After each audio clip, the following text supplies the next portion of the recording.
Yeah, so indeed, I will talk 2 times, but I first will start with IgM. Wait, does it work? Ah, and then only pointer. Okay. So we actually have seen quite a lot of IgG. Yes, okay. IgG this time, which is of course a very interesting molecule, and it has one of Fc glycan, but actually I want to show you more IgM. And IgM has a lot of, oh yeah, sorry, 2 hands. IgM has a lot more conserved glycans. So first of all, it has a glycan in the FAP constant region, and then you have additional 4 sites in the Fc. And what is already as indicated is that if you look at the glycosylation, you see in the FAP part, this one and the top 2 ones, they show these complex type of glycans, but if you go down the molecule, you actually see more high manosylated glycans. And what I want to also showcase is that we have another method next to what you showed, is that we have this integrated IgG, IgA, and IgM method where we actually use plasma. And what you then follow is a mixture of IgG, IgM, and IgA beads, playing around with the amount of beads to get the proper ratios. After that, you do a denaturation, reduction, and alkylation step, followed by a 2-step enzyme, which includes trypsin and glucine. And what you then get is a big mixture of glycopeptides that can then be separated using nano-LC-Q2MS. And after that, we have an integrated method where you can use LazyTool and GlycoDash to look at these different type of data. So just a little bit of a zoom in, because this is something beautiful created by David and Bianca. And what you can see is that we can separate IgA2 and IgA1, O-glycans and glycans. But actually today I want to show you the different IgMs and also the different peptides. And I just want to show you and showcase some of the significant stations that we see. And this is a cohort together with Rotterdam, the para cohort, where you have RA patients and healthy individuals that are followed over time during their pregnancy. And this is already quite a dense type of data, so I just want to highlight some of the changes. So first of all, what you can see is that you see pregnancy-related changes, where you, for instance, see that the galactosis is going up during pregnancy. You can also see that, for example, the bisection is going down, but there's no change in fucosylation. And this is different sites, but you can see generally the same type of patterns. Then you can also see the RA versus healthy changes that are also very commonly seen on IgG. So every time I need to search. So here you can see that the R patients are lower in galactosylation, and you see differences in bisection, and also this very typical higher fucosylation in RA patients. So if you just have a little bit of a summary, IgM and IgA integrated method can show you a lot. So first of all, we can see that this IgM have higher galactosylation and bisection during pregnancy, but you can also see that IgM galactosylation is decreased in RA, and you see in healthy versus healthy, whereas fucosylation is increased. And this is like IgG, IgM can show these significantly fluctuations in physiological adaptations, including healthy and RA, but also pregnancy in both healthy and disease. So now I want to do a little bit of a step, because we want to understand these fluctuations a little bit more, but we used healthy for this. So what we did is we actually looked at healthy donors, and we want to select the 2 extremes. So first of all, we want to see the IgM on these B cells, on the naive B cells that are very unexperienced, they didn't got any antigen. And during activation and germinal centers, you see, and you can imagine that they experienced a lot of inflammatory situations, and then you get this memory or plasma cells. But actually we chose the naive cells and the memory cells because the memory still express the B cell receptor. So we want to see what is happening on the B cell. And if you look at the plasma cell, they already start to secrete the antibody, so you cannot really capture this. And this is work done by Miles. So what he did, he isolated the B cells from a buffy coat, And then what you can see is that he used the two-step method to select the single cells. After that, he selected for the B cells using CD19. And then by using these two markers, CD27 and CD20, you can separate the memory from the naive cells. So the naive cells are high in CD27, and the memory B cells are high in CD27, where the naive cells are low. And after that, because he wants to use IgM in the following step, he used a negative selection. So he stained for IgG and IgA, and in this way you can then select for your IgM B cells. So what he did, he then has these memory B cells that are IgM positive and the naive cells. He did the same approach as what David and Bianca did, but actually he used now the B cell lysis, and then he used IgM beads. And because these IgM beads show a little bit of background, he first also put it on gel, and then he did an in-gel digestion, again using trypsin and glucine to get the different peptides as what I showed you before. So then if you look at the B cells, here you can see the bands, and he actually cut out the bands over here to get the specific IgM. And this is just 2 donors because he did a lot more. So then if you look at the different sites, and it is quite dense, so I will lead you through it step by step, is that if you look at the FOP portion, this is conserved, so we are not talking about variable domain glycosylation. You actually see again what we see in literature, you see this complex type of glycans. And if you then look at the difference between the naive and the memory, you can see slightly increased complex glycans and less hybrid types. If you then go one down in the hinge region, you only find complex type. And if you go one down, you can again see only heavily complex type. And the lower one, as indicated in literature, carries these highly menosylated glycans. However, what you can appreciate is you don't really see differences in a naive and memory if you look at the glycotypes. So therefore, we wanted to look at the glycan traits. And again, this is quite heavy data, so you see a lot of graphs. But I think by eyeballing it, you can already appreciate that there's no difference in fucosylation, galactosylation, Schirlic acid, and bisection. So this is quite surprising because maybe you would expect that they show some differences because this is the very unmature cell versus a very mature cell. So therefore, what Miles did, he actually also tried to look at the IgM in the buffy coat itself. So he captured a little bit of plasma, and then he did the same workup. So this is, again, a lot of data and a lot of dense, a lot of statistical is done. But what I want you to show is the differences over here. So what we see, if you look at the secreted IgM, you see lower cellulation and higher bisection for all the sites that depict the complex type, so these 3, where if you look at the highly menosylated type, you actually see lower menosis. So this is quite interesting.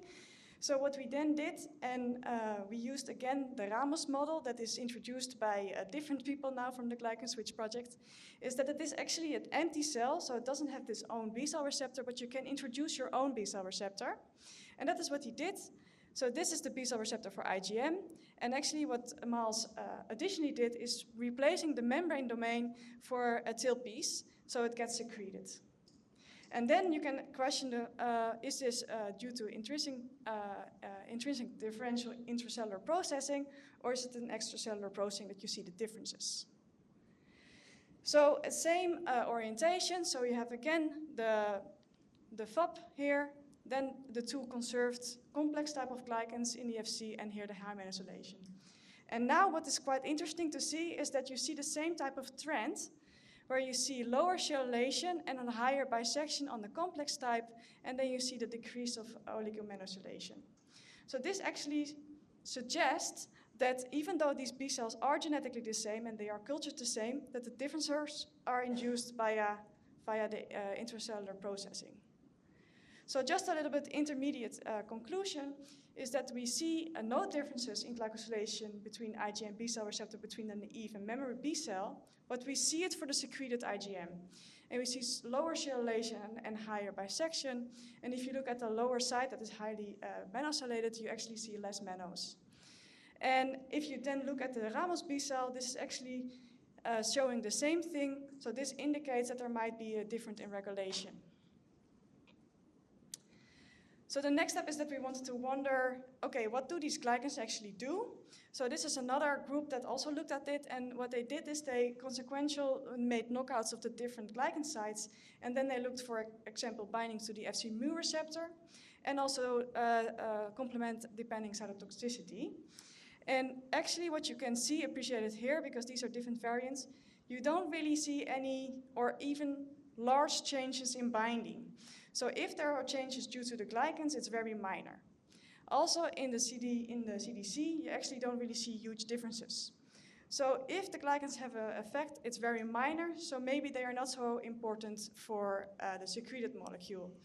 Whereas, as Gaster showed, for IgG, definitely is important. So then we moved on to another B cell, to another question is that, okay, do they then have an effect on the B cell?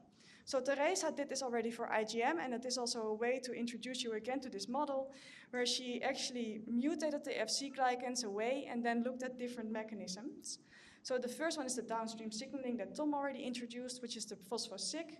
And then you can also look at the internalization, and secondly, you can also look at the antigen binding.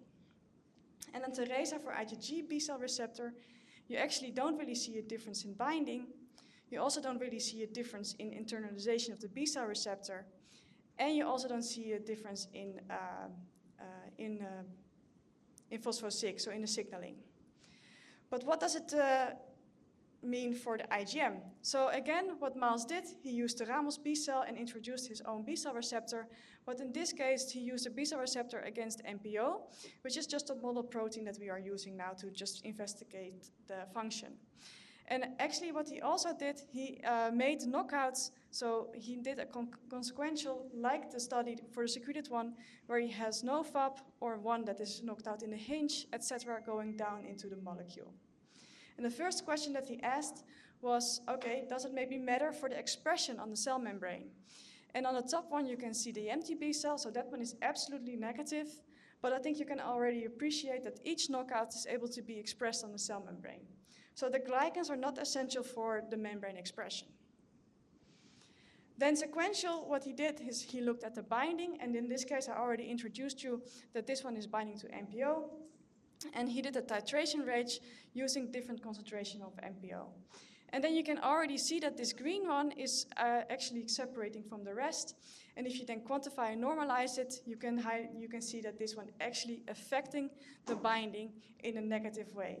So this indicates that this glycan over here, you might need it to maybe have a more flexible hinge. It is of course an assumption to bind MPO better.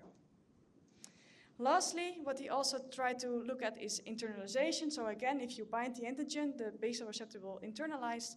But actually what you can see is that they are quite similar. So in this case, it indicates that you don't really have a difference in the internalization of the B cell receptor.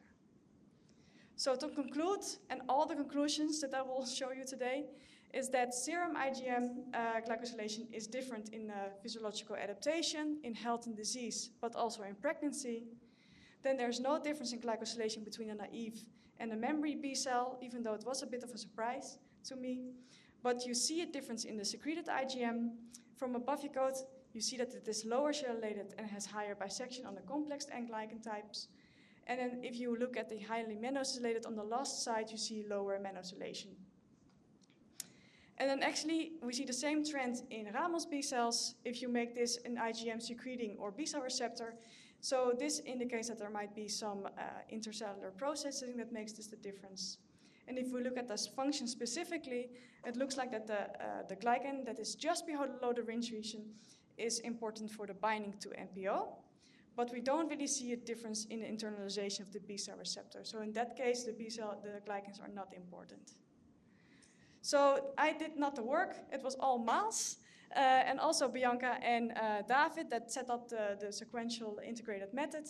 And of course, I have to thank the Glycan Switch and all the people that are involved. So this first talk. Thank you for the nice talk. Questions? Here, English. So my question is because of the sialic acid that you find in the secreted, or the loss of sialic acid, because of Annika showed that she sees an increase of neuraminidase in the B cells. Do you think that B cells can be secreting neuraminidase and it's acting outside of the cell? Yeah, so actually then you would expect, because it's exactly the same genetically background and the same type of culturing mechanism, so I would not expect it might be a neuraminidase treatment. I actually think it's more because you will make a pentamer, you have a J chain, that maybe there are some differences in the processing during the translation, coming the complex together, where it's presented in the membrane. But yeah, it's speculation, but neuraminidase could actually be something that we should look at. Yeah.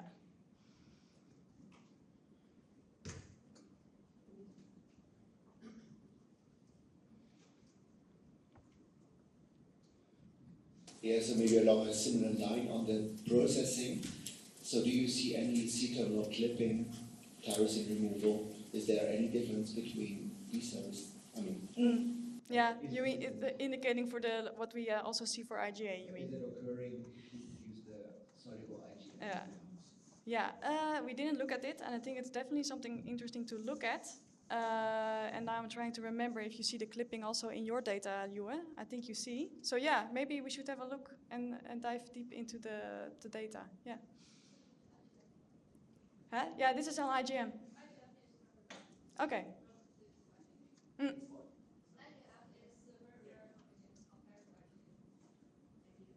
Yeah, so IgM is relatively rare in the clipping compared to IgA. Yeah. So then we should make a Ramos cells making IgA and IgM and see what the difference is. Very nice presentation. Nice work from us. Yes, exactly. You got him. I was wondering, because I'm probably missed it. So on the IgM and the PCR, you probably looked at the bulk of memory B cells. Yes. So you're not saying anything on the single No. cell level. So perhaps what do you think? You think there is room for variation on this if you could go on the single cell level? Yeah. So in the end, you want to go antigen specific, but then our methods are a little bit. I mean, if you look for ACPA, you're trying to see 50 cells, but yeah, single cell level. And then you mean that you would sort them single cell and grow them out, or? Well, preferentially to simply just take them as they are and look at them, but because well, the question is still open, I guess. Then what is happening on single cell level? Is there any variation still? Yeah. Because you're looking at the average. Right.